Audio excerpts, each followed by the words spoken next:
তার এই সিচুয়েশনে যারা পড়বেন তারা বুঝতে পারবেন যে আজকের দিনের মর্যাদা কি। আজকের দিনের মর্যাদা বুঝতে হলে এটাই সবচেয়ে বড় ইস্যু, যে গতকালকে যারা কোরবানি করেছেন আপনি কোরবানি যে নেকি পাবেন, আজকে করলেও আপনাকে সেই রকমই নেকি দেওয়া হবে, বঞ্চিত করা হবে না। তবে পার্থক্য এতটাই, গতকালের কোরবানিটা উত্তম ছিল, কেননা রাসূলুল্লাহ সাল্লাল্লাহু আলাইহি ওয়াসাল্লাম তার পুরো জীবনে তিনি ইয়াউমুন নাহারেই কোরবানি করতেন, তিনি বিলম্ব করেননি। তো যাদের এই সিচুয়েশন হয়েছে তারা ছাড়া বাকিরা যারা করতে পেরেছেন আলহামদুলিল্লাহ, আর যারা পারবে না তারা এই দিনগুলোতেও কোরবানি করতে পারবেন। এটাই হচ্ছে এই তাশরিকের দিনগুলোর সবচেয়ে বড় মর্যাদা। উপরন্তু রাসূলুল্লাহ সাল্লাল্লাহু আলাইহি ওয়াসাল্লাম এবং আল্লাহ সুবহানাহু ওয়া তাআলার দিক নির্দেশনা মোতাবেক আমরা যেটা দেখতে পাচ্ছি, ইসলামের প্রত্যেকটা বিধানে স্থানের চেয়ে স্থানের মূল্য বেশি, ব্যক্তির চেয়ে ব্যক্তির মূল্য বেশি, কারো মর্যাদা কারো থেকে কম বেশি, এটা আল্লাহর পক্ষ থেকে করা হয়েছে। এটা দিয়ে যেমন প্রমাণ হয় তেমনি প্রমাণ হয় যে একটার পরে মর্যাদায় আরেকটা পৌঁছে। যেমন গতকালকার যে দিন সেটা ইয়াউমুন নাহার ছিল, এটা ছিল সব থেকে শ্রেষ্ঠ দিন। তারপরেই যদি শ্রেষ্ঠত্বের প্রাধান্য কোনো যোগ্য দিন থাকে সেটা হচ্ছে আজকের দিন এবং আগামীকাল, এই 2 দিন 11 এবং 12 তারিখ। এই শব্দটাই হাদিসে এসেছে। রাসূলুল্লাহ সাল্লাল্লাহু আলাইহি ওয়াসাল্লাম বলেন, ইন্না আযামাল আইয়ামি ইনদাল্লাহি তাবারাকা ওয়া তাআলা ইয়াউমুন নাহার, আল্লাহর কাছে মহান দিন, এবং আরেকটা শব্দ হচ্ছে আফদালুল আইয়াম, সব থেকে শ্রেষ্ঠ দিন হচ্ছে আল্লাহর কাছে ইয়াউমুন নাহার, কুরবানির দিন। তারপরে সুম্মা ইয়াউমুল কার, তারপরেই হলো তার পরের 2 দিন ঠান্ডার দিন। এখানে কার শব্দটা এসছে। কার হলো মিনাতে আজকে যাবেন, কোনো হট্টগোল পাবেন না, কোনো হই হাল্লা নাই। গতকাল যে ব্যস্ততা, যে হুড়াহুড়ি ছিল, আজকে মিনার মাঠে সেই হুড়াহুড়িটা নাই। সবাই শান্তভাবে ইবাদতে মগ্ন, যার যখন সময় হচ্ছে জামারাতগুলোতে পাথর মারতেছে, আবার নিজের জায়গায় এসে অবস্থান নিচ্ছে, কোনো হুড়াহুড়ি নাই, যার যখন সময় হবে। কিন্তু গতকাল পরিস্থিতিটা এমন ছিল, অনেকগুলো কাজ তাদেরকে করতে হতো, কার আগে কি করবে পারাপারি লেগে যেত, কত দ্রুত করতে হতো, হট্টগোল ছিল। কিন্তু আজকে সেই মিনা একবারে নিস্তব্ধ হয়ে আছে, লাখো মানুষ, তারপর এই যে মসজিদটা আজকে যেভাবে নীরব, মিনার মাঠটা ঠিক ওইরকম নীরব। এই জন্য হাদিসের ভাষায় এটাকে ইয়াউমুল কার বলা হয়েছে।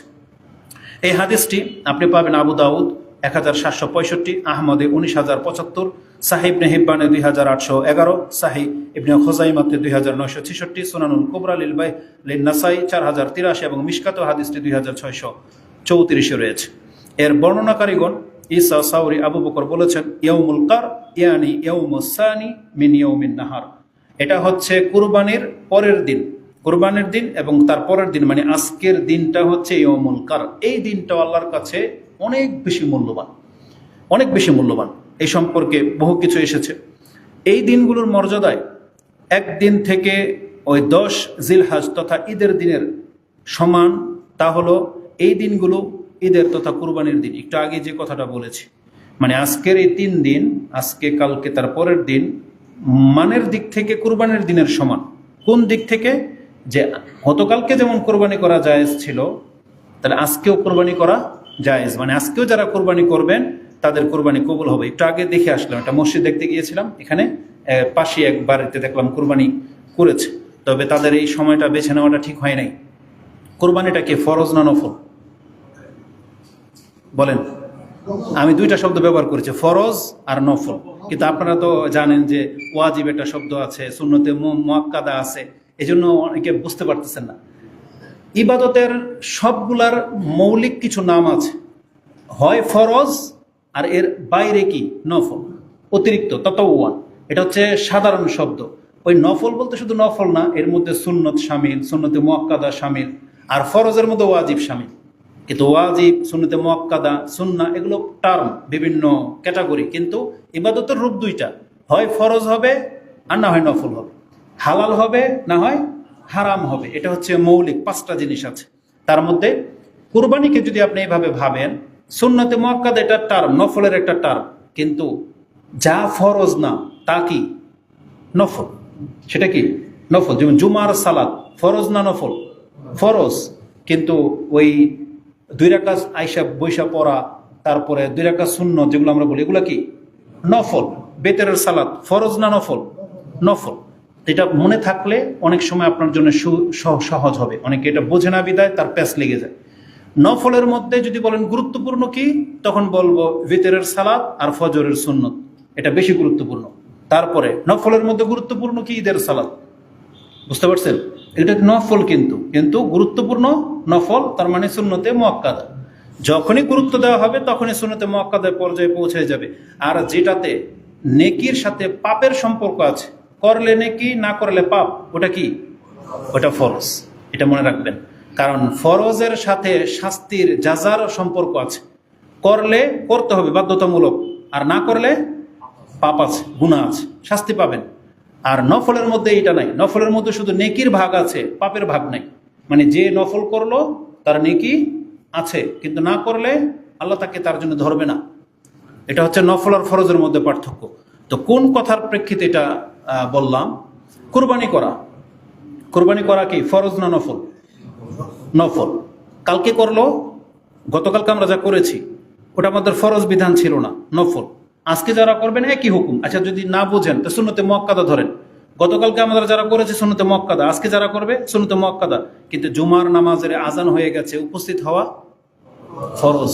তাহলে আজকে এখন যারা কোরবানি করেছে, বসে বসে গরু কাটতেছে, জুমার সালাতে আসলো না, খুতবা শুনলো না, নামাজ পড়লো না, তাহলে আপনি কি মনে করেন? আল্লাহ যে বলেছেন ইন্নামা ইয়াতাকাব্বালুল্লাহু মিনাল মুত্তাকিন, আল্লাহ মুত্তাকির ইবাদত কবুল করেন, আপনার এই ইবাদতটা কি মুত্তাকির পরিচয় দিলেন আপনি? আপনার এই পশুটা তাহলে লোক দেখানো হয়ে যাবে। এটা নিছক একটা আপনার ট্রেডিশনাল একটা সমাজ, একটা প্রথায় রূপ নিল। আপনি যদি মুসলিম হইতেন তাহলে আগে আপনার কাছে প্রাধান্য কি পেত? ফরজ। আপনার কাছে আগে ফরজ পেত। হয় আপনাকে ফজরের পরে কুরবানি করে ফেলতে হইতো, অথবা জুমার নামাজ পড়ে গিয়ে করতে হইতো, আর না হয় আপনাকে এই অবস্থায় গরু রেখে দিয়ে এখন মসজিদে আসতে হবে। কিন্তু কে কাকে বুঝায়? আপনারা ধর্মের গুরুদেরকে বা শেখদেরকে বা ইমামদের কথাকে, আপনার ধর্মীয় কিতাবকে উপেক্ষা করে চলতেছেন। প্রাধান্য কি পেয়েছে? আপনার স্বেচ্ছাচারিতা। কে কার কথা শুনে? আমরা হয়ে গেছে অনেক ইহুদি খ্রিস্টানদের মতো। খ্রিস্টানদের মতো আমাদের ধর্মীয় অবস্থা হয়ে গেছে। খ্রিস্টানরা ওদের পাদ্রীদের কথা শোনে না, ওরা নিজেরা সবকিছু করে। আর আমাদের মুসলিম সমাজেও তাই, কিতাবে যা আছে তো আছে, ধর্ম আপনি আমি নিজে বানিয়েছি। মানে আপনার আমার চলমান পরিস্থিতিটা হচ্ছে নিজের ধর্ম, নাম কা মাত্র মুসলিম। যেমন প্রত্যেকটা দোকান খোলা, আজান হয়ে গেছে, কারো কানে ঢুকে নেই, কারো কানে ঢুকে নেই। কিন্তু কোরআনের ওই আয়াত যদি ঢুকতো যে ইযা নুদিয়া লিস-সালাতি মিন ইয়াউমিল জুমআহ, আর আল্লাহ ওই আয়াতটা বলে না ইয়া আইয়ুহান নাস, হে মানুষ তোমরা শোনো, বরং ওখানে ডাইরেক্ট আল্লাহ মুসলিমদেরকে সম্বোধন করে বলেছেন, হে মুসলিম, ইয়া আইয়ুহাল্লাযিনা আমানু, যারা ঈমান আনার দাবি করো, যাদের কানে এই আজান পৌঁছবে, জারুল বে, তোমরা বেচা কিনা থামাও, তোমার সমস্ত ব্যস্ততা থেমে যেতে হবে। জারুল বে বলা হয়েছে। ফাসআউ ইলা যিকরিল্লাহ, আল্লাহর জিকিরের উদ্দেশ্যে আসো। এটা হচ্ছে সবচেয়ে বড় জিকির। কিন্তু কুরবানিটা আল্লাহর জিকির, এটা নফল জিকির। কিন্তু আপনি ফরজ রেখে নফল নিয়ে পড়ে আছেন।